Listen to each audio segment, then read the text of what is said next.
പുതിയൊരു വിജയകഥ Legends Talk QKCA. കേൾക്കാം ഇവരുടെ ഗമനകഥ Legends Talk QKCA. തുടരാം നമ്മുടെ ചുവടുകളിൽ Legends Talk QKCA. വിജയം പാകിയ ചടുല കഥ Legends Talk QKCA. Legends Talk QKCA. Legends Talk QKCA. Legends Talk QKCA.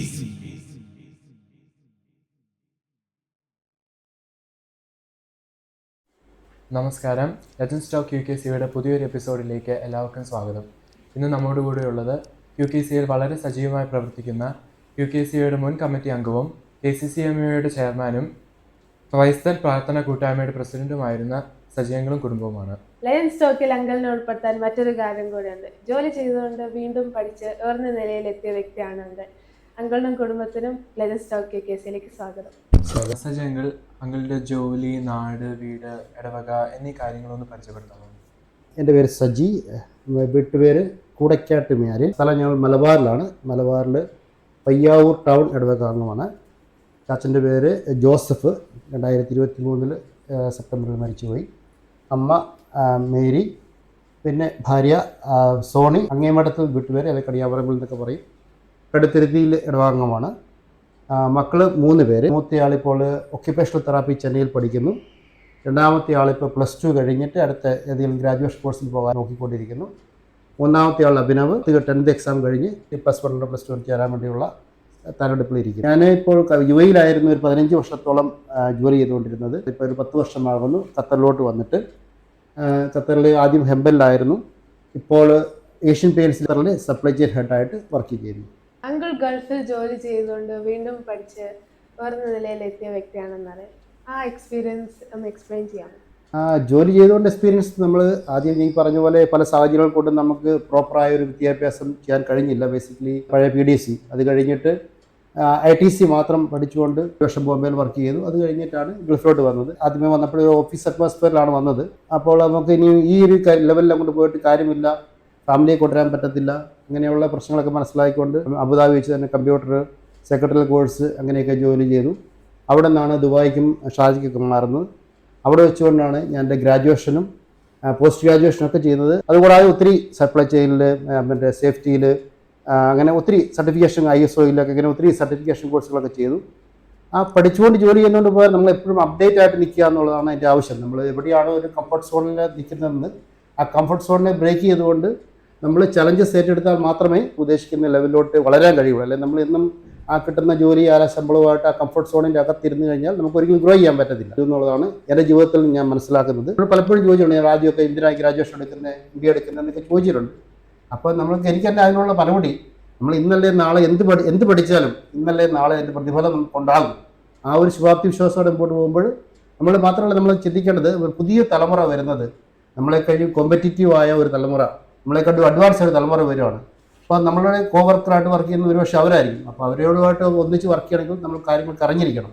ആ ഒരു ഇമേജും ഇതിനൊപ്പം നമ്മുടെ ഫാമിലി സർവൈവ് ചെയ്യാനും നമുക്ക് ഗ്രോത്ത് ഉണ്ടാകാനും ഒക്കെ നമ്മൾ എന്നും അപ്ഡേറ്റ് ആയിട്ടിരിക്കണം. അതിൻ്റെ ഭാഗമായിട്ടാണ് ഇതങ്ങനെ കണ്ടിന്യൂസ് എഡ്യൂക്കേഷൻ നടക്കുന്നുണ്ടെന്നും ഇപ്പോഴും എന്തെങ്കിലുമൊക്കെ ഓൺലൈനായിട്ടും ഒക്കെ എന്തെങ്കിലുമൊക്കെ ഒരു കോഴ്സ് പഠിച്ചുകൊണ്ടിരിക്കുന്നു. അങ്കിൾ ഷാർജയിലെ ക്നാന സംഘടനയുടെ പ്രസിഡന്റ് ആയിരുന്നു. ഇവിടെ വന്നതിന് ശേഷം QKCയുടെ പ്രവർത്തനങ്ങളും വളരെ സജീവമാണ്. ഷാർജയിലെ ക്നാന സംഘടനയുടെയും QKCയുടെയും പ്രവർത്തന രീതികളിലുള്ള സാമ്യങ്ങളും വ്യത്യാസങ്ങളും ഒന്ന് പറയാൻ പറ്റുമോ? ഞാൻ ഗൾഫിൽ വന്ന ആദ്യത്തെ വർഷം തന്നെ എനിക്ക് ക്നാന സംഘടനയുമായിട്ട് പ്രവർത്തിക്കാൻ അവസരം കിട്ടി. ആദ്യത്തെ വർഷം തന്നെ അബുദാബി കുടുംബ യൂണിറ്റിലായിരുന്നു. അവരുടെ സെക്രട്ടറി ആയിട്ട് 2 വർഷം അവിടെ സേവനം ചെയ്തിരുന്നു. തുടർന്ന് ഷാർജയിലോട്ട് വന്നു. അതുപോലെ ഞാൻ ഉൾപ്പെടെ ഒരു കമ്മിറ്റിയാണ് UAE കോർഡിനേഷനൊക്കെ ഫോം ചെയ്യാൻ പറ്റിയത്. അപ്പോൾ അങ്ങനെ UAE കോർഡിനേഷൻ്റെ ഭാഗമാകാൻ പറ്റി. ഷാർജയിൽ പല പോസ്റ്റുകളും ഇരിക്കാൻ പറ്റി, ഇൻക്ലൂഡിംഗ് പ്രസിഡന്റ്. അവിടെ എന്ന് പറഞ്ഞാൽ ഇച്ചിരി വൈഡായൊരു ഓർഗനൈസേഷനായിട്ടാണ് നമ്മൾ കാണുന്നത്. പല ഇൻഡിവിജ്വൽ യൂണിറ്റിന് എല്ലാ മാസവും മീറ്റിങ്ങുകളുണ്ട്. ഒരു സംഗമമൊക്കെ നടത്തുന്നത് മൊത്തത്തിൽ എല്ലാ യൂണിറ്റുകളോട് കൂടി ഓരോ യൂണിറ്റിൻ്റെ നേതൃത്വത്തിൽ നടത്തുകയാണ്. ഒരു ആവറേജ് ഒരു 600-700 പേര് സംഗമിക്കുന്ന, അതുപോലെ മിക്കവാറും എല്ലാവരും ബിഷപ്പുമാരും നമ്മുടെ രാഷ്ട്രീയ പ്രവർത്തകരും ഒക്കെ വരുന്ന ഒരു ഇവിടെ വൈഡായ ഒരു ഓർഗനൈസേഷനാണ് UAE-യെ സംബന്ധിച്ചിടത്തോളം. ഇപ്പോൾ ഖത്തറിലേക്ക് വരുമ്പോൾ നമ്മളിതൊരു സിംഗിൾ യൂണിറ്റാണ്. അപ്പോൾ അവിടെ ഇച്ചിരി വൈഡിലാണ്, ഇവിടെ ഇച്ചിരി സിംഗിളായിട്ട്. അതിൻ്റെ പോസിറ്റീവും നെഗറ്റീവും ഉണ്ട്. അവിടെ ഇപ്പം നമുക്കൊരു തീരുമാനം എടുക്കണമെങ്കിൽ ചെയ്യണമെങ്കിൽ നമ്മൾ എല്ലാവരുമായിട്ട് ആലോചിച്ചിട്ട് വേണം തീരുമാനം എടുക്കാൻ. ഇവിടെ എന്ന് പറഞ്ഞാൽ നമുക്ക് സിംഗിളായിട്ട് എടുക്കാം. പിന്നെ എല്ലായിടത്തും ആഫ്റ്റർ നമ്മൾ പറയുന്ന പോലെ തനിമയിൽ ഒരുമയിൽ വിശ്വാസം നിറവിൽ മുമ്പോട്ട് പോകുന്നവരാണ്. അപ്പോൾ നമുക്ക് എവിടെയെങ്കിലുമൊക്കെ ആയിട്ട് എല്ലാവരുമായിട്ട് കണക്ട് ചെയ്യാൻ പറ്റും. രണ്ടും ബേസിക്കലി രണ്ടും എല്ലാം ഒരുപോലെയാണ്. പിന്നെ അവിടെ ഇച്ചിരി വലിയ രീതിയിലുള്ള ഓർഗനൈസേഷനാണ് എന്നുള്ള മാത്രമാണ് എനിക്ക് തോന്നിയ വ്യത്യാസം. അതല്ലെങ്കിൽ എല്ലാ പ്രവർത്തനങ്ങളും എല്ലാം ഒരുപോലെയായിട്ട് ഫീൽ ചെയ്യുന്നു. അങ്കിൾ KCCME ചെയർമാൻ ആയിരുന്നപ്പോൾ ആ എക്സ്പീരിയൻസ് ഒന്ന് ഷെയർ ചെയ്യാം.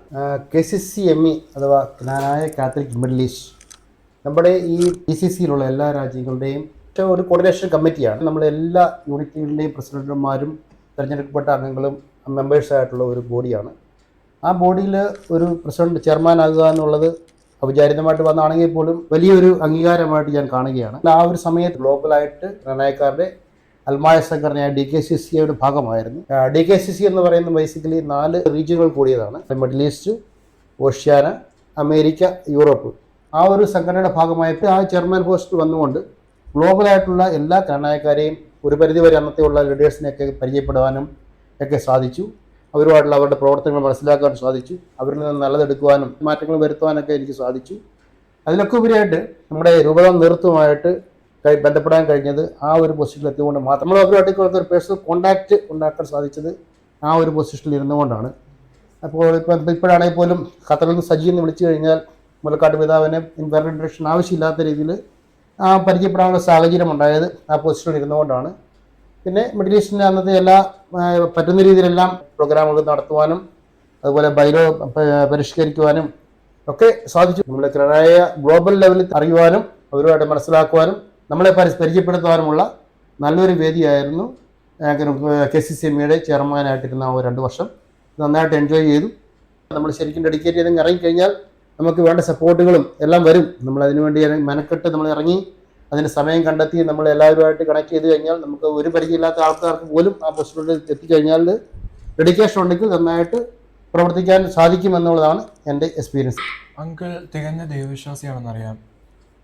ദൈവവിശ്വാസത്തെക്കുറിച്ചും പ്രാർത്ഥനയെക്കുറിച്ചും ഇന്നത്തെ ജനറേഷനിലുള്ളവരോട് അങ്കിൾക്ക് പറയാനുള്ള കാര്യങ്ങൾ? ദൈവവിശ്വാസി എന്നുള്ളത് എൻ്റെ ഒരു പേഴ്സണൽ മാറ്ററായിട്ട് ഞാൻ കാണുകയാണ്. ദൈവവിശ്വാസം ചെറുപ്പം മുതലുണ്ട്. വീട്ടിലാണെങ്കിലും വിശ്വാസത്തിലാണ് വളർന്നത്. മക്കളെയൊക്കെ വിശ്വാസത്തിൽ വളർത്താൻ ശ്രമിക്കുന്നുണ്ട്. അതുപോലെ വീട്ടിലേക്ക് എല്ലാ ദിവസവും പ്രാർത്ഥനയൊക്കെ ചെല്ലുന്നുണ്ട്. സാധിക്കുന്ന രീതിയിൽ എൻ്റെ രീതിയിൽ ചാരിറ്റിയൊക്കെ ചെയ്യാൻ ശ്രമിക്കുന്നുണ്ട്. ഇന്നത്തെ പിള്ളേരോട് പറയാനുള്ളത് പറഞ്ഞാൽ ആ ഒരു ദൈവവിശ്വാസവും ആ ഭയമൊക്കെ ഉണ്ടെങ്കിൽ നമുക്ക് കുറച്ചുകൂടെ നമ്മുടെ ജീവിതത്തിൽ നന്നായിട്ട് മുമ്പോട്ട് പോകാൻ നമുക്കൊരു കൺട്രോൾ ഉണ്ടാകാൻ സാധിക്കും. പണ്ടൊക്കെ ഞങ്ങളൊക്കെ ചെറുപ്പത്തിലെ പഠിക്കുന്ന കാലത്തെന്ന് പറഞ്ഞാൽ അവിശ്വാസിയായിട്ടുള്ള നിരീശ്വരവാദി എന്ന് പറയുന്നത് വളരെ ഓടായിട്ടൊരു കാര്യമായിരുന്നു. 1000-ൽ ഒരാളൊക്കെ കാര്യമായിരുന്നു. ഇന്നത് തിരിഞ്ഞു വന്നിരിക്കുകയാണ്. ഇന്ന് വിശ്വാസം ഉണ്ടെന്ന് പറയുന്നത് ഒരു ഓടായിട്ട് മാറുകയും ഞങ്ങൾ പള്ളിയിൽ പോകുന്നുണ്ടെന്ന് പറയുകയും പ്രാർത്ഥിക്കുകയൊക്കെ ചെയ്യുമെന്ന് പറയുന്നത് ഒരു ഓടായിട്ട് മാറുകയും മജോറിറ്റി അതില്ലാത്ത ആൾക്കാരുമായിട്ട് മാറുകയാണ്. അപ്പോൾ അത് ഒത്തിരി ചലഞ്ചിങ് ആണ് നമുക്ക് മുമ്പോട്ട് പിടിച്ചു നിൽക്കാൻ വേണ്ടി. പക്ഷേ എങ്കിലും നമ്മളിവിടെ എല്ലാ പാരൻസും ശ്രമിക്കാറുണ്ട് മക്കളെ വിശ്വാസത്തിലും വളർത്തുവാനും നിങ്ങൾക്ക് സാധ്യമായ എല്ലാ രീതിയിൽ വിശ്വാസം വളർത്തിക്കൊണ്ട് വരാൻ വേണ്ടി നിങ്ങളുടെ പാരൻസ് ശ്രമിക്കുന്നുണ്ട്. പക്ഷേ നിങ്ങൾ സ്വന്തമായിട്ട് നിങ്ങളുടെ ഒരു മേഖലയിലോട്ട് പോകുമ്പോൾ പല സാഹചര്യങ്ങൾ കൊണ്ട് അത് നിർത്തുവാനുള്ള എല്ലാ സാഹചര്യങ്ങളും ഉണ്ടാകും.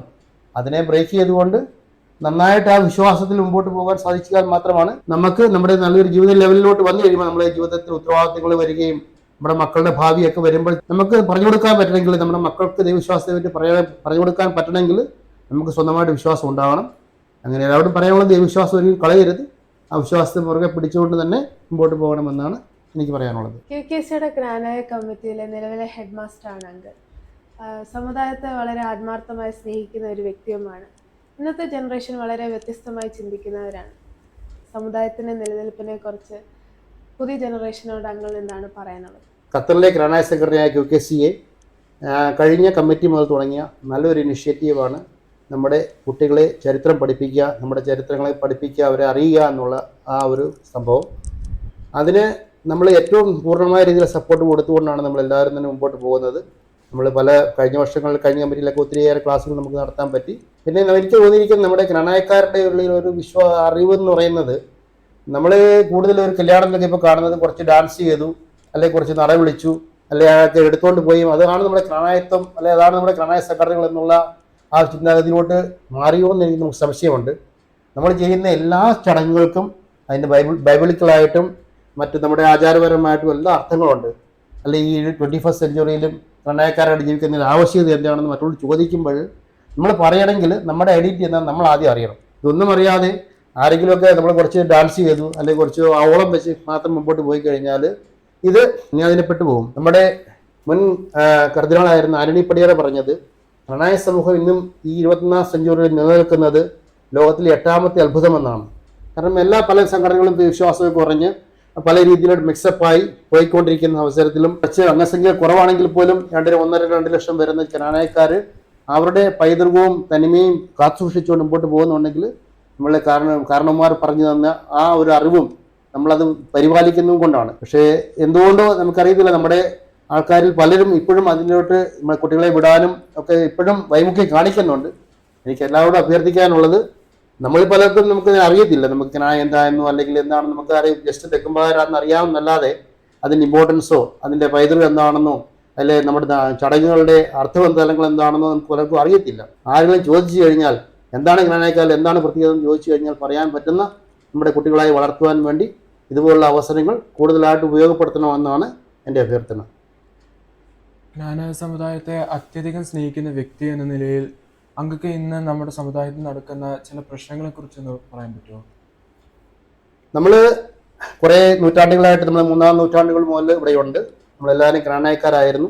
നമ്മളെല്ലാവരും പറയും തനിമയിൽ ഒരുമയിൽ വിശ്വാസ നിറവിൽ എന്നാണ് നമ്മുടെ മുദ്രാവാക്യം. നിർഭാഗ്യവശാൽ കഴിഞ്ഞ ഒരു 10-12 വർഷമായിട്ട് നമ്മൾ തമ്മിൽ ഒത്തിരി വിഭാഗീയത വന്നിട്ടുണ്ട്.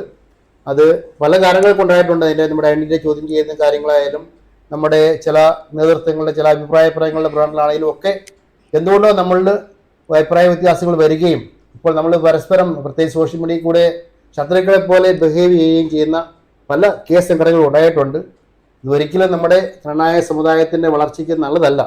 അൽമായ നേതൃത്വമായാലും ആധ്യാത്മിക നേതൃത്വമായാലും ഒന്നിച്ച് ചർച്ച ചെയ്ത് ഒരേ ഐക്യത്തിൽ കൂടെ മുമ്പോട്ട് പോയി കഴിഞ്ഞാൽ മാത്രമേ ഈ സംഘടന പഴയതുപോലെ മുമ്പോട്ട് പോവുകയുള്ളൂ. മുട്ടനാടിനെ ചോര കുടിക്കാൻ നിൽക്കുന്ന കുറുക്കനെ പോലെ മറ്റുള്ളവർ നോക്കിയിരിക്കുകയാണ്. പ്രത്യേകിച്ച് പുറത്തുള്ളവരും നമ്മളിൽ നിന്ന് മാറിക്കെട്ടിയവരും. കാരണം നമുക്ക് മാത്രമാണ് ആ പൈതൃകവും ഐഡന്റിറ്റിയും ഒക്കെ ഉള്ളത്. നമുക്ക് നമ്മുടെ ഇന്നത്തെ സിറോ മലബാർ ഫോളോ ചെയ്യുന്ന പല ആചാരക്രമങ്ങളും എല്ലാം നമ്മളായിട്ട് കൊണ്ടുവന്നതാണ്. അപ്പം നമ്മൾ എന്ത് ചരിത്രം പരിശോധിച്ചാലും അവിടെ പ്രണായക്കാർ നമുക്ക് റെഫർ ചെയ്യേണ്ടി വരുന്നു. അപ്പം നമ്മൾ ഇങ്ങനെ പരസ്പരം കേസ് കൊടുത്തും വഴക്കടിച്ചും ഇങ്ങനെ മുമ്പോട്ട് പോയി കഴിഞ്ഞാൽ ഇത് മറ്റുള്ളവർക്കൊരു പ്രയോജനമാകുന്നല്ലാതെ നമ്മുടെ വളർച്ചയ്ക്ക് ഒരിക്കലും അത് ഉതകത്തില്ല. അതുകൊണ്ട് എല്ലാവരും പരസ്പരം ഡിസ്കസ് ചെയ്ത് വേണ്ട വിട്ടുവീഴ്ചകൾ നടത്തി നമ്മുടെ പഴയ പോലെ തന്നെ നമ്മുടെ സമുദായത്തെ ഒത്തൊരുമയായിട്ട് ഒന്നിച്ച് ഒരൊറ്റ സംഘടനയുടെ നേതൃത്വത്തിൽ മുൻപോട്ട് പോയാൽ മാത്രമേ പോകാൻ മാറ്റുള്ളൂ. പറ്റിപ്പറ്റായിട്ട് പറയുമ്പോൾ നമ്മളെല്ലാവരും ഒരു ക്രിസ്ത്യാനികളാണ്. ദൈവവിശ്വാസവും ആ വിശ്വാസം നമ്മൾ ചട്ടക്കൂടും തിരുസഭയുടെ ചട്ടക്കൂടും ഒക്കെ ഉണ്ട്. ആ ചട്ടക്കൂടിലൊക്കെ മുമ്പോട്ട് നിന്നാൽ മാത്രമേ നമുക്ക് ആ വിശ്വാസം നമ്മൾ സമുദായ സംഘടന മാത്രമല്ല, അത് ക്രിസ്ത്യ സംഘടനയോടെയാണ്. അപ്പോൾ രണ്ടും കൂടെ പരസ്പരം പൂരകങ്ങളായിട്ട് ഒരു നാണയത്തിന് 2 വശങ്ങൾ പോലെ ആധ്യാത്മിക നേതൃത്വം അൽമായ നേതൃത്വം ഒന്നിച്ചു പോയാൽ മാത്രമേ ഈ നമ്മുടെ സമുദായം സൂര്യചന്ദ്രൻ ഉള്ളിടത്തോളം കാലം നിലനിൽക്കാൻ സാധിക്കുകയുള്ളൂ. അങ്ങളിൻ്റെ ഇത് ലവ് മാരേജ് ആയിരുന്നു എന്നറിയാം. ഇന്നത്തെ ജനറേഷൻ പ്രണയവിവാഹങ്ങൾ കൂടി വരികയാണ്. ഇത് നമ്മുടെ ജ്ഞാനായ സമുദായത്തിൻ്റെ നിലനിൽപ്പിനെ ബാധിക്കുന്നുണ്ട്. ഇതിനെക്കുറിച്ച് പുതിയ ജനറേഷനോട് എന്താണ് അങ്കിളിന് പറയാനുള്ളത്? പ്രണയവിവാഹമായാലും അറേഞ്ച്ഡ് മാരേജ് ആയാലും നമ്മുടെ ഹൃദയത്തിൻ്റെ ഐക്യമാണ് കുടുംബങ്ങളെ മുമ്പോട്ട് നടത്തുന്നത്. നമ്മളെ ഹൃദയത്തിൻ്റെ ഐക്യമില്ലാതെ നമ്മൾ കുറച്ച് ആചാരങ്ങളും അനുഷ്ഠാനങ്ങളും മാത്രം മുമ്പോട്ട് നോക്കിക്കഴിഞ്ഞാൽ ഏത് വിവാഹമായാലും അത് പിന്നീട് പ്രശ്നങ്ങൾക്ക് ഉണ്ടാവുകയുള്ളൂ. ഞങ്ങളുടെ ഒരു സാഹചര്യത്തെ ഞങ്ങൾ കണ്ടുമുട്ടി. പക്ഷേ എങ്കിലും അത് പിന്നീട് ഞങ്ങൾ മുമ്പോട്ട് പോയതും അറേഞ്ച് മാരേജ് ആയിട്ട് തന്നെയാണ് ഞങ്ങൾ കല്യാണം കഴിച്ചത്. വീട്ടുകാർ തമ്മിൽ ആലോചിച്ചാണ് കല്യാണം കഴിച്ചതൊക്കെ. വ്യക്തികളുടെ മനസ്സിനെ അല്ലെങ്കിൽ ഹൃദയത്തെ സ്നേഹിക്കുകയാണെങ്കിൽ ആ പ്രണയം എത്ര വർഷം വരെ മുമ്പോട്ട് നിലനിർത്താൻ കഴിയും. ഇപ്പോൾ പ്രണയവിവാഹം കഴിക്കുന്നവരുടെ പ്രശ്നങ്ങൾ എന്താണെന്ന് വെച്ച് കഴിഞ്ഞാൽ ഒരു ഇമാജിനറി വേൾഡ് സ്വപ്നം കാണുകയാണ്. എല്ലാം നല്ലത് മാത്രമേ അവരെ കാണുന്നുള്ളൂ, അവിടെ പോസിറ്റീവ് മാത്രമേ അവർ കാണുന്നുള്ളൂ. ജീവിതമാകുമ്പോൾ പോസിറ്റീവ് ഉണ്ടാകും, നെഗറ്റീവ് ഉണ്ടാകും. അതിനെ അക്സെപ്റ്റ് ചെയ്യാൻ പറ്റുകയും ആ ഒരു ബോധ്യത്തോടെ ആദ്യം തന്നെ നമ്മൾ പോവുകയും ചെയ്യുകയാണെങ്കിൽ പ്രണയവിവാഹത്തിന് ഒരു കുഴപ്പവുമില്ല. നമുക്കെല്ലാം ഒരു മെയിലാകുമ്പോൾ അല്ലെങ്കിൽ ഫീമെയിൽ ആകുമ്പോൾ നമുക്കൊരു അട്രാക്ഷൻ ഉണ്ടാകും ആ ഒരു ഏജിൽ. പക്ഷേ അതിലൂടെ ആ ഫസ്റ്റ് ഇംപ്രഷൻ എടുക്കാതെ നമ്മുടെ ജീവിതത്തിൽ തന്നെയാണെങ്കിൽ നമ്മളൊരു ഫോൺ മേടിക്കാൻ പോവുകയാണ്. നമ്മൾ എത്രമാത്രം അതിൻ്റെ പറ്റിയ റിവ്യൂ നോക്കുന്നുണ്ട്, അതിൻ്റെ ഫങ്ഷൻസ് നോക്കുന്നുണ്ട്, അതിൻ്റെ എല്ലാ കാര്യങ്ങളും നമ്മളത് പല റിവ്യൂ ചെയ്യുന്നു. എന്ത് സാധനം മേടിച്ചാലും അങ്ങനെയാണ്. അതുപോലെ നമ്മുടെ ജീവിതത്തിലോട്ട് നമ്മളൊരാളെ ചൂസ് ചെയ്യുമ്പോൾ ആ ഫസ്റ്റ് ഇൻഫാക്ച്വേഷനിലൂടെ പോകാതെ നമ്മൾ എന്തൊക്കെയാണ് നമ്മളിപ്പോൾ വ്യക്തിയെക്കുറിച്ച് കൂടുതൽ പഠിക്കുവാനും അല്ലെങ്കിൽ വ്യക്തിയെപ്പറ്റി കൂടുതൽ അറിയുവാനും അവരുടെ വീട്ടുകാരെക്കുറിച്ച് അറിയുവാനും ഞാൻ വിവാഹം കഴിക്കാൻ പോകുന്ന ഒരു വ്യക്തിയിൽ ഞാൻ കഴിക്കുന്ന പോലെ എന്നെ ഇത്രയും നാളും വളർത്തിയ മാതാപിതാക്കൾക്ക് എന്തൊക്കെ ബോധ്യങ്ങൾ ഉണ്ടാകാൻ സാധ്യതയുണ്ട് എന്നുള്ള ഒരു പുനർവിചിന്തനം നടത്തിക്കൊണ്ട് നമ്മൾ വളരെ മച്യൂറായിട്ട് തീരുമാനമെടുത്തു കഴിഞ്ഞാൽ പ്രണയവിവാഹമായാലും ഒരു കുഴപ്പമൊന്നുമില്ല, നന്നായിട്ട് പോകും. പക്ഷേ ഇന്ന് നമ്മുടെ ആ തലമുറ എത്രമാത്രം അതിനെക്കുറിച്ച് ചിന്തിക്കുന്നുള്ളത് സംശയമാണ്. സാധാരണ ജീവിതത്തിൽ ചെയ്യുന്ന എന്ത് കാര്യത്തിലുള്ള പ്രീസ്റ്റേജ് നടത്താറുണ്ട്. അതായത് എത്രയും ഇമ്പോർട്ടൻ്റ് ആയ കാര്യമാണ് വിവാഹം എന്നുള്ളത്. കല്യാണം കഴിഞ്ഞ ഒരു 50-60 വർഷമൊക്കെ ഒന്ന് ജീവിക്കാൻ പോകുന്ന വ്യക്തിയാണ്. അപ്പോൾ അതിനു മുമ്പായിട്ട് എല്ലാ പ്രീ സ്റ്റഡിയും നടത്തി ഒപ്പം നമ്മൾ ജീവിച്ചിരുന്ന് നമ്മളെ വളർത്തിക്കൊണ്ട് വന്ന ഇവിടെ പാരൻസ് എല്ലാം നമ്മളെക്കുറിച്ച് സ്വപ്നങ്ങളുണ്ട്. ആ സ്വപ്നങ്ങളെ നമ്മൾ എത്രമാത്രം ഒരാൾ ഇന്നലെ വന്ന ഒരാളുടെ മുമ്പിൽ നമ്മുടെ എല്ലാ പാരൻസിൻ്റെ എല്ലാ സ്വപ്നങ്ങളും ഇട്ടെറിഞ്ഞ് പോകാതെ അവർക്കൂടെ എല്ലാവരെയും ഒന്നിച്ചു കൊണ്ടുപോകാൻ പറ്റുന്ന ഒരു വിവാഹ അല്ലെങ്കിൽ ഒരു ജീവിതം മുമ്പോട്ട് പോവുകയാണെങ്കിലാണ് ഏറ്റവും നന്നായിരിക്കുക. കാണാം മീഡിയയിലൊക്കെ ഒത്തിരി നമ്മൾ കാണുന്നുണ്ട്. നമ്മൾക്ക് ഭയങ്കര ഒരാളെ സ്നേഹിച്ചു അല്ലെങ്കിൽ സ്നേഹം നിഷേധിച്ചു കഴിഞ്ഞാൽ അല്ലെ പിന്മാറിക്കഴിഞ്ഞാൽ അവരെ അക്രമാസക്തരാകുകയും അവരെ കൊല്ലുന്ന പ്രവണത. നമ്മളതിനെ മനസ്സിനെ സ്നേഹിക്കുന്ന നമ്മൾ ശരീരത്തെ മാത്രം സ്നേഹിക്കുന്ന ഒരു മെൻറ്റാലിറ്റിയിലോട്ട് നമ്മൾ സമൂഹം വളർന്നുകൊണ്ടാണ് അങ്ങനെ സംഭവിക്കുന്നത്. അപ്പോൾ എൻ്റെ ഒരു ജീവിതത്തിലോട്ട് ഞാൻ ഒരാളെ ആഗ്രഹിച്ചു അല്ലെങ്കിൽ ഞാൻ ഒരാളെ ഇഷ്ടം തോന്നി, അവർ നോ പറഞ്ഞപ്പോൾ എനിക്കില്ലെങ്കിൽ ആർക്കും വേണ്ട, അതുകൊണ്ട് അവരെ കൊന്നുകളയാം, എന്നിട്ട് അവരെ ഞാനും തീർന്നേക്കാം എന്നുള്ള വയലൻസിലോട്ട് പോകുന്നത് ഇന്ന് ഒരു വളരെ ചലഞ്ചിങ് ആയ ഒരു മാറ്റമാണ്. മറ്റേ പഴയകാലത്ത് കോളേജിൽ ഒരു പ്രണയം ഉണ്ടാകുക, പ്രണയം പോവുക, പുതിയ ഒരാളെ കണ്ടുപിടിക്കുക, അതൊക്കെ ഒരു നോർമൽ മാറ്റമായിരുന്നു. പക്ഷെ ഇന്ന് വളരെ അക്രമാസക്തരായി പോകുന്നു. ഒപ്പം ഓഫ്കോഴ്സ് ഡ്രഗ്സിൻ്റെയും മറ്റു കാര്യങ്ങളൊക്കെ അതിൻ്റെ പിന്നിൽ ഉണ്ടാകും. പ്രണയത്തിൽ ഇൻവോൾവായി ഒരാളെ സെലക്ട് ചെയ്യുന്നതിന് മുമ്പ് നമ്മളൊരു പ്രീ സ്റ്റഡി നടത്തി എല്ലാ വശങ്ങളും ആലോചിച്ച് മുമ്പോട്ട് പോയി കഴിഞ്ഞാൽ വിവാഹ ജീവിതം എന്ന് സന്തോഷപൂർവ്വമായിട്ട് നിൽക്കും. അത് പ്രണയവിവാഹമായാലും അറേഞ്ച്ഡ് മാരേജ് ആയാലും. QKCയുടെ പ്രവർത്തനങ്ങൾ വളരെ സജീവമായി പ്രവർത്തിക്കുന്നു. KCCMയുടെ ചെയർമാനുമായിരുന്നു, പ്രസിഡന്റിന് പഴയ പ്രസിഡന്റുമായിരുന്നു. എല്ലാ കാര്യങ്ങളും ചെയ്യുമ്പോഴും വളരെ സിസ്റ്റമാറ്റിക്കായി പ്ലാൻ ചെയ്ത് ഒരു ശൈലിയാണ് അംഗക്കുള്ളത്. ഇത് ലീഡർഷിപ്പിനെ എത്രത്തോളം ഗുണം ചെയ്യും, അതുമാത്രമല്ല ഇന്നത്തെ കാലഘട്ടത്തിൽ കുട്ടികൾ പ്രത്യേകിച്ച് വിദ്യാർത്ഥികളിൽ ലീഡർഷിപ്പിൻ്റെ ഒരു ഗുണം അത് കുറഞ്ഞു വരികയാണ്. അവർക്ക് കൊടുക്കാനുള്ള ഒരു നല്ല ഉപദേശം എന്താണ്? നമ്മൾ ഒരു ഉത്തരവാദിത്വം ഏറ്റെടുക്കുമ്പോൾ നമ്മൾ ആ ഒരു സംഘടനയുടെ പ്രവർത്തനത്തെക്കുറിച്ച് നമ്മൾ കാര്യമായിട്ട് പഠിക്കുകയും നല്ലൊരു പ്ലാൻ നമ്മൾ ആദ്യമായിട്ട് നമ്മൾ ഇനിഷ്യലി ഉണ്ടാക്കണം. അതിനുവേണ്ടിയുള്ള നമ്മൾ സമയം കൊടുത്ത് അതിനെ വർക്കൗട്ട് ചെയ്യുക, നല്ലൊരു ടീമിനെ കണ്ടെത്തി നമുക്ക് നമ്മുടെ പ്രവർത്തനങ്ങളെ ക്രോഡീകരിച്ച് മുമ്പോട്ട് പോകുമ്പോൾ ഏത് സംഘടനയും നന്നായിട്ട് പോകാൻ കഴിയും. അങ്ങനെ ഒരു സംഘടന മുമ്പോട്ട് പോകുമ്പോൾ നമ്മൾ ചിന്തിക്കുക, നമ്മുടെ കഴിഞ്ഞ അറിവുള്ളവർ നമ്മുടെ കൂട്ടത്തിലുണ്ടാകും, നമ്മളെ കഴിഞ്ഞ് സ്മാർട്ടായ പുതിയ ജനറേഷൻ നമ്മുടെ കൂട്ടത്തിലുണ്ടാകും. അല്ലെങ്കിൽ ഞാൻ പറയുന്നത് മാത്രമാണ് എല്ലാം നടക്കേണ്ടത് എന്നുള്ള ചിന്താഗതി മാറ്റിക്കൊണ്ട് എല്ലാവരുടെ അഭിപ്രായങ്ങൾ ക്രോഡീകരിച്ചുകൊണ്ട് എല്ലാവരെയും ഉൾപ്പെടുത്തിക്കൊണ്ട് മുമ്പോട്ട് പോയി കഴിഞ്ഞാൽ ആ സംഘടന നന്നായിട്ട് പോകും എന്നാണ് എൻ്റെ അനുഭവത്തിൽ നിന്ന് എനിക്ക് മനസ്സിലാക്കാൻ കഴിഞ്ഞിട്ടുള്ളത്. നമ്മളെ കൊണ്ട് ചെയ്യാൻ പറ്റുന്ന കാര്യങ്ങൾ മാക്സിമം ചെയ്യുക, അതിന് ശേഷം വരുന്നവർ നമ്മളെ കൈ സ്മാർട്ടായിട്ട് ചെയ്തോളും എന്നുള്ള വിശ്വാസത്തോടെ പോവുക. നമ്മളൊരിക്കലും ചിന്തിക്കരുത് ഞാൻ കഴിഞ്ഞു കഴിഞ്ഞാൽ ഇതെല്ലാം മാറിപ്പോകും, ഞാൻ ചെയ്തുകൊണ്ട് എല്ലാം നന്നായി കൊണ്ടുപോയി അത് കഴിഞ്ഞ് ഇത് തകർന്നു പോകും, എനിക്ക് ശേഷം വെള്ളപ്പൊക്കമാണെന്നുള്ള ചിന്ത മാറ്റിക്കൊണ്ട് നമ്മൾ ചെയ്യാനുള്ളത് നന്നായിട്ട് ചെയ്യുക. പുതിയ ആൾക്കാർ വരുമ്പോൾ അവർക്ക് വേണ്ട സപ്പോർട്ട് കൊടുത്തുകൊണ്ട് അവരെ കൂടെ നിൽക്കുക, അവരെ ശത്രുക്കളായി കാണാതെ അവരെ ഒന്നിച്ച് അവരോട് കൂടെ നിന്നുകൊണ്ട് അവർക്ക് വേണ്ട സപ്പോർട്ടും കൊടുത്ത് വേണ്ട അഭിപ്രായങ്ങൾ പറഞ്ഞ് അവർക്ക് വേണ്ട ഉപദേശങ്ങൾ ആവശ്യം വന്നാൽ മാത്രം കൊടുത്ത് അവരുമായിട്ട് സഹകരിച്ച് മുമ്പോട്ട് പോയി കഴിഞ്ഞാൽ ഏത് സംഘടനയിലും എവിടെ പ്രവർത്തിച്ചാലും നമുക്ക് മുമ്പോട്ട് നന്നായിട്ട് കൊണ്ടുനടക്കാൻ കഴിയും. ഞങ്ങൾ എല്ലാവരുടെ ചോദിക്കുന്ന പോലെ അടുത്തായിട്ട് ഞങ്ങളുടെ ഒരു സിഗ്നേച്ചർ ക്വസ്റ്റ്യൻ ആണ്. What is the role of QKC and Knanaya community in making the person you are today? Knanaya കമ്മ്യൂണിറ്റിയുമായിട്ട് ബന്ധപ്പെട്ട് എൻ്റെ ചെറുപ്പം മുതൽ തന്നെ ജീവിക്കാൻ സാധിച്ചു എന്നുള്ളതാണ് എൻ്റെ ജീവിതത്തിലെ ഏറ്റവും നല്ലൊരു ഭാഗ്യമായിട്ടും അതിൻ്റെ ഒരു സൗഭാഗ്യമൊക്കെ ആയിട്ട് ഞാൻ കാണുന്നത്. സ്കൂളിൽ കാറ്റഗിസം പഠിക്കുന്ന കാലത്ത് നമുക്ക് മിഷൻ ലീഗ് ഉണ്ടായിരുന്നു. അത് കഴിഞ്ഞ് KCBയിലെ ഭാഗമായി ഗൾഫിൽ വന്നു കഴിഞ്ഞപ്പോൾ ആദ്യം തന്നെ അബുദാബി ക്നാനായ അസോസിയേഷനുമായിട്ട് ബന്ധപ്പെടാൻ കഴിഞ്ഞു. തുടർന്ന് 10-15 വർഷം UAEയിൽ ഷാർജയിൽ പ്രവർത്തിച്ചു. അവിടുന്ന് ഇവിടെ ഖത്തറിൽ വന്ന് 10 വർഷമായിട്ട് ജീവിക്കുന്നു.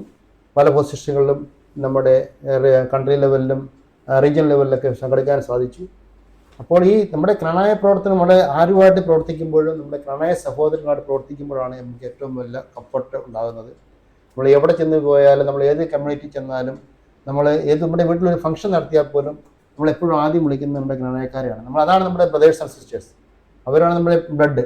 അപ്പോൾ ഇന്ന് ഞാനെന്ന വ്യക്തി ക്നാനായ സമുദായത്തിൽ എന്തെങ്കിലും അറിയപ്പെടുന്നുണ്ടെങ്കിൽ അതിനകത്ത് വലിയൊരു ഭാഗം വഹിച്ചതാണ് എല്ലാ ക്നാനായ സംഘടനകളും, പ്രത്യേകിച്ച് ഖത്തറിലെ ക്നാനായ അസോസിയേഷനും.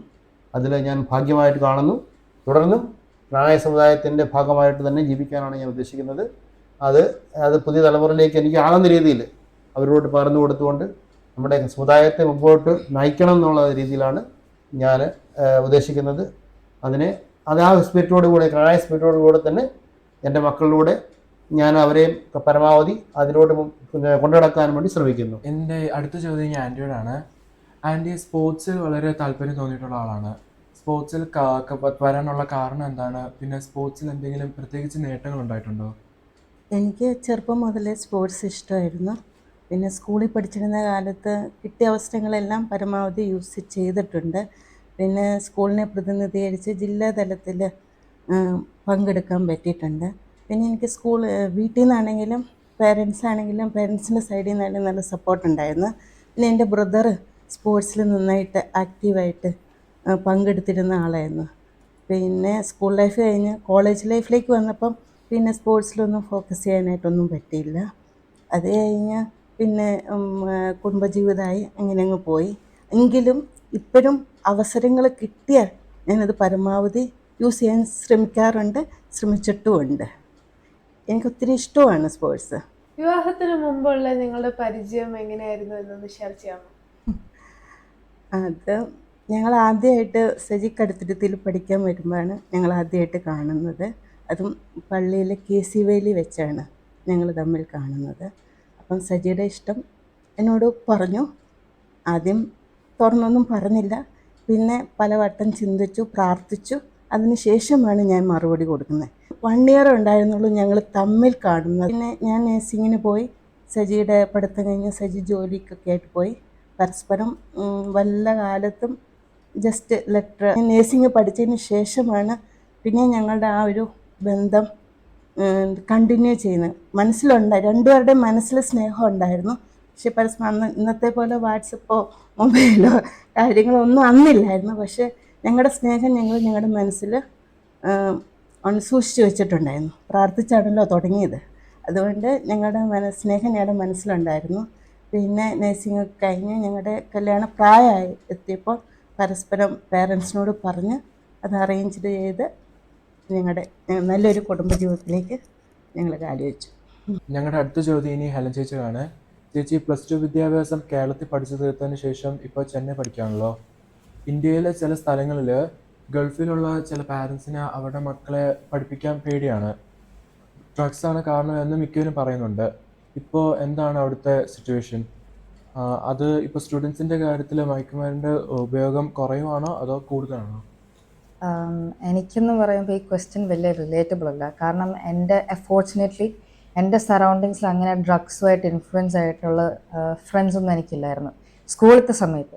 പക്ഷേ ഞാൻ കോളേജിൽ വന്നപ്പോൾ ചെന്നൈയിലോട്ട് മാറിയപ്പോൾ പല സ്റ്റേറ്റിൽ നിന്ന് കുറേ സ്റ്റുഡൻസ് വരുന്നുണ്ടായിരുന്നു. അതുകൊണ്ട് തന്നെ കുറേ ഡ്രഗ് റിലേറ്റഡ് സ്റ്റോറീസ് കേൾക്കാൻ പറ്റുമായിരുന്നു. പക്ഷെ എനിക്കെന്താ പറയാന്ന് വെച്ചാൽ അഡ്വൈസ് എന്ന് പറയാൻ പറ്റുന്നത്, പാരൻസിന് പേടി വരേണ്ടതെന്ന് വെച്ചാൽ അവരുടെ പിള്ളേർക്ക് ഒട്ടും വിൽ പവർ ഇല്ലെങ്കിലാണ്. ലൈക്ക് ഒരു ഡ്രഗ്സ് വരുമ്പോൾ നോ പറയാൻ അറിയണം. അങ്ങനെ ഒരു സ്റ്റുഡൻ്റ് ആണെങ്കിൽ ഒബ്വിയസ്ലി ഡ്രഗ്സിലോട്ടൊന്നും വീർത്തില്ല. അവിടുത്തെ വിദ്യാഭ്യാസത്തെ പറ്റിയും ക്യാമ്പസിനെ പറ്റിയും ഹോസ്റ്റൽ ജീവിതം, ഫ്രണ്ട്സ്, ഇവരെ കുറിച്ചൊക്കെ പറയാമോ? ചെന്നൈയിൽ ഞാൻ കോളേജ് പഠിക്കാൻ തുടങ്ങിയപ്പോൾ എനിക്ക് കുറേ മൾട്ടി കൾച്ചറൽ ഇൻഫ്ലുവൻസ് വന്നിട്ടുണ്ട്. കാരണം പല സ്റ്റേറ്റിൽ നിന്ന്, ഫോർ എക്സാമ്പിൾ കർണാടകയിൽ നിന്നുണ്ട്, തമിഴ്നാട്ടിൽ നിന്നുണ്ട്, കേരളത്തിൽ നിന്നുണ്ട്. ഞാൻ 11th and 12th കേരളത്തിൽ പഠിച്ചുകൊണ്ട് കുറേ മലയാളി ഫ്രണ്ട്സ് ഉണ്ടായിരുന്നു. പക്ഷെ ഞാൻ വന്നപ്പോൾ എൻ്റെ കൂടെ ഞാൻ ഉൾപ്പെടെ only 13 സ്റ്റുഡൻസ് ഉണ്ടായിരുന്നുള്ളൂ. അപ്പോൾ എനിക്ക് കുറച്ച് സങ്കടമൊക്കെ ഉണ്ടായിരുന്നു. പക്ഷെ പിന്നെ വേറെ സ്റ്റേറ്റിലെ സ്റ്റുഡൻസുമായിട്ട് സംസാരിക്കാൻ തുടങ്ങിയപ്പോൾ ഒക്കെ മനസ്സിലായി there's nothing different between us. Like പല കൾച്ചേഴ്സും ലാംഗ്വേജ് അല്ലാണ്ട് ഓൾ ദ സെയിം, നമ്മൾ ഒരേ ഏജ് ഉള്ളവർ. അതുകൊണ്ട് കൂട്ടുകൂടാനൊക്കെ എളുപ്പമായിരുന്നു. പിന്നെ അവരുടെ ലാംഗ്വേജ് പഠിക്കുന്നു, അവരുടെ കൾച്ചർ പഠിക്കുന്നു, അവർ നമ്മളോട് നമ്മളുടെ കൾച്ചറിനെ കുറിച്ച് ചോദിക്കുന്നു, അങ്ങനെയൊക്കെ ഉണ്ടായിരുന്നു. പിന്നെ ഹോസ്റ്റലിൻ്റെ കാര്യം പറയുമ്പോൾ അഡ്ജസ്റ്റ് ചെയ്യാൻ ഞാൻ പഠിച്ചു. പിന്നെ അതല്ലാണ്ട് ഹോസ്റ്റലിൽ നിൽക്കുന്നതുകൊണ്ട് തന്നെ പേരൻസ് ഒന്നും ഇല്ലാത്തതുകൊണ്ട് ഫുഡ് കുക്ക് ചെയ്യാനും ക്ലോത്ത്സ് ഒക്കെ വാഷ് ചെയ്യാനും അങ്ങനെ ഇൻഡിപെൻഡൻ്റ് ആവാനൊക്കെ പഠിച്ചു. അതുപോലെ അഖിൽ നാട്ടിൽ പയ്യാർ വീട്ടിൽ വെച്ച് തന്നെ +2 കംപ്ലീറ്റ് ചെയ്ത് ഇപ്പോൾ കോളേജിൽ പഠിക്കാൻ പോകാണല്ലോ. ഇത്രയും വർഷം ഖത്തറിൽ പഠിച്ചിട്ട് വെറും 2 വർഷം മാത്രം കോളേജിൽ പഠിച്ചതിൻ്റെ ഒന്ന് എക്സ്പീരിയൻസ് ഒന്ന് എങ്ങനെയാണെന്ന് പറയാമോ? ഞാൻ എൻ്റെ ബേസിക് എഡ്യൂക്കേഷൻ ഫുള്ളും ഗൾഫിലായിരുന്നെങ്കിലും ഞാൻ 2 വർഷം +1 +2 പഠിക്കാൻ വേണ്ടി നാട്ടിൽ പോയായിരുന്നു അമ്മച്ചിൻ്റെ കൂടെ പഠിക്കാൻ. അപ്പോൾ അതിൽ വെച്ച് നോക്കുമ്പോൾ ഗൾഫിൽ റിസോഴ്സസ് കൂടുതലുണ്ടെന്ന് മാത്രമേ എനിക്ക് വലിയ വ്യത്യാസമായി തോന്നിയിട്ടുള്ളൂ നാട്ടിൽ വെച്ച് കമ്പയർ ചെയ്യുമ്പോൾ. എന്നാലും ഒരു വെറൈറ്റി എക്സ്പീരിയൻസ് തന്നെയായിരുന്നു ഞാൻ ഗൾഫിൽ നിന്ന് നാട്ടിലേക്ക് പോകുമ്പോൾ ചേഞ്ച്. ഞാൻ different culture, language and different situations വരുന്ന ഫ്രണ്ട്സും ഉണ്ടായിരുന്നു. പിന്നെ ഇതിൽ എൻ്റയർ എഡ്യൂക്കേഷൻ സിസ്റ്റം തന്നെ വേറെ വ്യത്യാസം തന്നെയായിരുന്നു. അതുപോലെ തന്നെ എനിക്ക് നാട്ടിൽ ഇഷ്ടപ്പെട്ട ഒരു കാര്യം എന്ന് പറഞ്ഞാൽ ഒരു പ്രോഗ്രാം ആണെങ്കിലും സ്പോർട്സ് ആണെങ്കിലും ഫെസ്റ്റിവൽസ് ആണെങ്കിലും ഇവിടെ ഗൾഫിലുള്ള പോലെ ഒരു റെസ്ട്രിക്ഷൻസും നാട്ടിലില്ല. നമ്മുടെ ഫ്രണ്ട്സിലൂടെ എൻജോയ് ചെയ്യുവാണെങ്കിലും ഡാൻസ് കളിക്കുവാണെങ്കിലും അങ്ങനെ ഒരു റെസ്ട്രിക്ഷൻസും നമുക്ക് ഗൾഫിലുള്ള പോലെ നാട്ടിലില്ല. അപ്പോൾ അങ്ങനെ എല്ലാം പോലെ എൻജോയ് ചെയ്ത് നമുക്ക് 2 വർഷം ജീവിക്കാൻ എനിക്ക് എന്നെ കൊണ്ട് പറ്റിയിട്ടുണ്ട് നാട്ടിൽ. അഭിനവ് ഇനി നാട്ടിലേക്ക് പോകുകയാണല്ലോ. ഇവിടെ നിന്ന് ഇനി നാട്ടിലേക്ക് പോകുമ്പോഴുള്ള പ്രതീക്ഷകൾ എന്താണ്? പ്രതീക്ഷകൾ എന്ന് പറഞ്ഞാൽ എനിക്ക് കുറച്ചുണ്ട്. ലൈക്ക് പുതിയ ലൈഫ് സ്റ്റൈൽ, ടൈം മാറ്റം. കാരണം ഇവിടുത്തെ വീക്കെൻഡ്സ് അല്ലല്ലോ അവിടുത്തെ വീക്കെൻഡ്സ്. ഉണ്ടാകാൻ പോകുന്ന പുതിയ ക്ലാസ്, സ്കൂള്, ഫ്രണ്ട്സ്. പക്ഷേ പ്രതീക്ഷയെക്കാട്ടും കൂടുതൽ വിഷമങ്ങളാണ് ഇവിടുന്ന് പോകുന്നതിൽ. ഖത്തർ, കൂട്ടുകാർ, ഇവിടുത്തെ ഒരു രീതി, ഇതൊക്കെ വിട്ട് മാറുമ്പോൾ ഇതൊക്കെ തന്നെ. സജീവങ്ങളുടെ ചെറുപ്പം മുതലേ കാണുന്നല്ലേ അമ്മച്ചി? സജീവങ്ങളുടെ ഈ വളർച്ചയെ കുറിച്ച് അമ്മച്ചിക്ക് എന്താ പറയാനുള്ളത്? സജയങ്ങളിനെ ചെറുപ്പം മുതലേ ഞാൻ ഒത്തിരി സ്നേഹിച്ചാണ് വളർത്തിയത്. എൻ്റെ ഒരു മകൻ നഷ്ടപ്പെട്ടു പോയിട്ട് മരിച്ചു പോയച്ച് കിട്ടിയ സജിയായിരുന്നു എൻ്റെ മോൻ. അവനെ സജിമോനെ എന്ന് വിളിച്ച് ചെറുപ്പം മുതലേ നല്ല രീതിയിൽ വളർത്തി വന്നു. പള്ളിയിൽ പോകാനും വേദപാഠത്തിനും എല്ലാം നല്ല രീതിയിൽ ഞങ്ങൾ വളർത്തി. അവനെ 10ാം ക്ലാസ് കഴിഞ്ഞു. അവന് 2 വർഷം സെമിനാരിൽ പോയി. സെമിനാരി ജീവിതം കഴിഞ്ഞാണ് അവൻ കടുത്തുരുത്തിക്ക് പഠിക്കാൻ പോയത്. കടുത്തുരുത്തി പോയി 2 കൊല്ലം ITC പഠിച്ചു. അവിടുന്ന് വന്നു. പിന്നെ അവൻ ബോംബെക്ക് പോവുകയാണ് ഇത് മുന്നോട്ട് പഠിക്കാൻ. അവിടെ നിന്ന് പഠിച്ച് അവൻ ഇത്ര ഉയർച്ചയിലെത്തിയതിന് ഒത്തിരി നന്ദി. അവൻ പഠിച്ച് നമ്മുടെ ഗൾഫിൽ വരികയും അവൻ്റെ വഴി ഞങ്ങൾക്ക് വരാൻ പറ്റുകയും ചാച്ചനും അമ്മയും ഞങ്ങൾ ഒന്നിച്ച് വരികയും ചെയ്തു. അത് കഴിഞ്ഞപ്പോൾ ചാച്ചൻ മരിച്ചപ്പം അവൻ്റെ കൊച്ചിനെ എനിക്ക് കൂട്ടായിട്ട് വിട്ടു. അവിടുന്ന് അവൻ്റെ 2 വർഷത്തെ പഠിത്തം കഴിഞ്ഞ് അവന് ഞാനിവിടെ ഒന്നിച്ച് വന്നു. ഇനി അവൻ്റെ കൊച്ചിനെ ഇളയവനെ എൻ്റെ കൂടെ വിടുന്നതിന് ഒത്തിരി നന്ദി കടപ്പാടും എനിക്കുണ്ട്. അതുകൊണ്ട് അവൻ്റെ കൂടെ ഇവിടെ വരാനും ആഗ്രഹിച്ചതിനും ഒത്തിരി സന്തോഷം. എൻ്റെ മകൻ്റെ ഉയർച്ചയിൽ എനിക്ക് അഭിമാനം തോന്നുന്നു. ജ്ഞാന സമുദായത്തെ വളരെയേറെ സ്നേഹിക്കുകയും സമുദായത്തിന് വേണ്ടി തനിക്ക് കഴിയുന്നതെല്ലാം ചെയ്യാൻ തയ്യാറാവുകയും ചെയ്യുന്ന, ഏതൊരു കാര്യത്തെക്കുറിച്ചും വളരെയേറെ ചിട്ടയോടെ കാര്യങ്ങൾ ചെയ്യാൻ തയ്യാറാവുകയും ചെയ്യുന്ന നല്ല നേതൃത്വവാസനയുള്ള സജയങ്ങളുടെ അനുഭവങ്ങളും ആശയത്തെക്കുറിച്ചാണ് നമ്മൾ ഇന്ന് കേട്ടത്. അതോടൊപ്പം സജയങ്ങൾ പഠിക്കുന്നതിന്റെ പ്രാധാന്യവും അതുകൊണ്ടുള്ള ഗുണവും എന്താണെന്ന് നമുക്ക് വേണ്ടി വിശദീകരിച്ചു തന്നു. സജയങ്ങളിനും കുടുംബത്തിനും വളരെയേറെ നന്ദി. ലെജൻഡ്സ് ടോക്ക് QKC ഇവിടെ അവസാനിക്കുന്നില്ല. അടുത്ത എപ്പിസോഡിൽ പുതിയ അനുഭവങ്ങളായി ഞങ്ങൾ വീണ്ടും വരുന്നതാണ്. അതുവരേക്കും സൈനിങ് ഓഫ്. ഞാൻ സിയ സെറിൻ ചൂട്ടുവേലിൽ. ഞാൻ അജിൻ ജുജോയ് എർപ്പുങ്കര.